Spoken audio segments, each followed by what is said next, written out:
उत्तर प्रदेश में करीब 10 विधानसभा सीटों पर उपचुनाव के जरिए सियासी लड़ाई और दांवपेच का मंच तैयार हो गया है। लोकसभा चुनाव में 9 विधायक सांसद बन गए हैं और उनकी सीटें खाली हो गई हैं। भाजपा और सपा दोनों ही दलों के लोग लोकसभा में पहुंच गए हैं। कुछ का इस्तीफा हो चुका है और कुछ आने वाले दिनों में ऐसा करेंगे।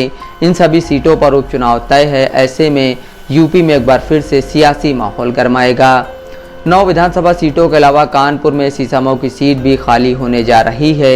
यहाँ के विधायक इरफान सोलंकी को आगजनी के मामले में 7 साल कैद की सज़ा सुनाई गई है। ऐसे में उनकी सदन की सदस्यता खत्म होने जा रही है। इस तरह 10 विधानसभा सीटों पर उपचुनाव का बिगुल बजेगा।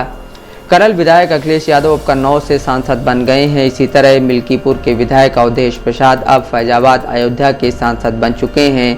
दोनों ही विधानसभा सीटें खाली हो गई हैं। यूपी में भाजपा को लोकसभा चुनाव में ज़बरदस्त धक्का लगा है और उसकी ज़मीन सरक गई है। उसकी जगह समाजवादी पार्टी ने ज़बरदस्त बढ़त बनाई है। सपा का अब कांग्रेस से समझौता है और दोनों दल मिलकर भाजपा पर भारी पड़ रहे हैं। 10 सीटों पर होने वाले उपचुनाव में दोनों की एकजुटता फिर दिखेगी, इसलिए लड़ाई फिर से कड़ी होगी। उत्तर प्रदेश कांग्रेस अध्यक्ष अजय राय ने शनिवार को साफ कर दिया कि उपचुनाव दोनों दल फिर से मिलकर लड़ेंगे।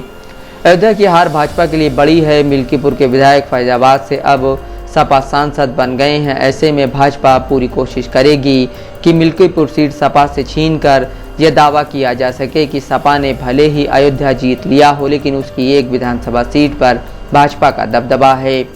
हालांकि यह दिल को बहलाने जैसा ख्याल है, क्योंकि 7 विधानसभा सीटों पर 1 लोकसभा सीट है। ऐसे में एक विधानसभा की हार जीत फैजाबाद लोकसभा का नतीजा नहीं बदलने वाली। दूसरी तरफ करहल में सपा की कोशिश है कि यह सीट भाजपा के पास किसी भी कीमत पर नहीं जाना चाहिए, इसलिए अखिलेश अपनी किसी रिश्तेदार को यहां से उतार सकते हैं।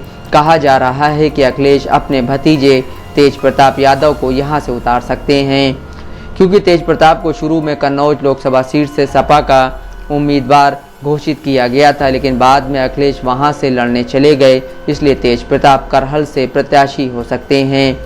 10 सीटों पर उपचुनावों में सपा भाजपा के बीच असली लड़ाई है, लेकिन कांग्रेस की भी नज़र कुछ सीटों पर है।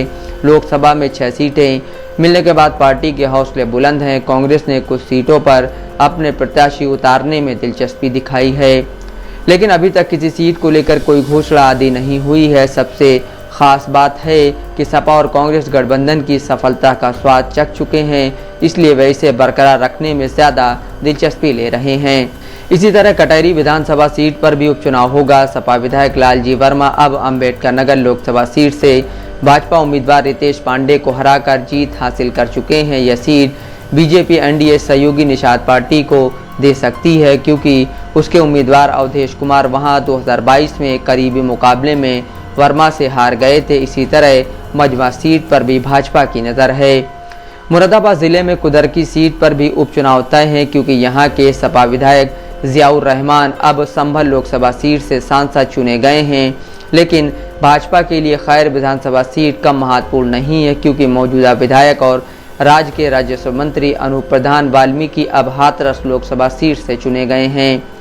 इसी तरह फूलपुर विधानसभा सीट से प्रवील पटेल हैं, जो अब भाजपा सांसद चुने गए हैं। इसी तरह अतुल गर्ग भी गाजियाबाद विधानसभा सीट से अब लोकसभा के लिए चुने गए हैं। फूलपुर और गाजियाबाद दोनों ही सीटों पर उपचुनाव होगा। मीरापुर विधानसभा सीट पर जयंत चौधरी की पार्टी आरएलडी जरूर लड़ना चाहेगी।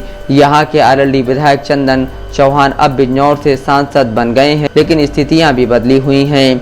2022 में मीरापुर सीट सपा और आरएलडी ने संयुक्त रूप से लड़ी थी, तब जीत हासिल हुई थी, लेकिन अब आरएलडी और भाजपा का समझौता है। सपा इस सीट पर लड़ेगी जरूर, लेकिन सामने प्रत्याशी आरएलडी से आएगा या भाजपा से, यह चुनाव की घोषणा के बाद ही तय होगा। नफीस अहमद, दस्तक लाइव न्यूज़।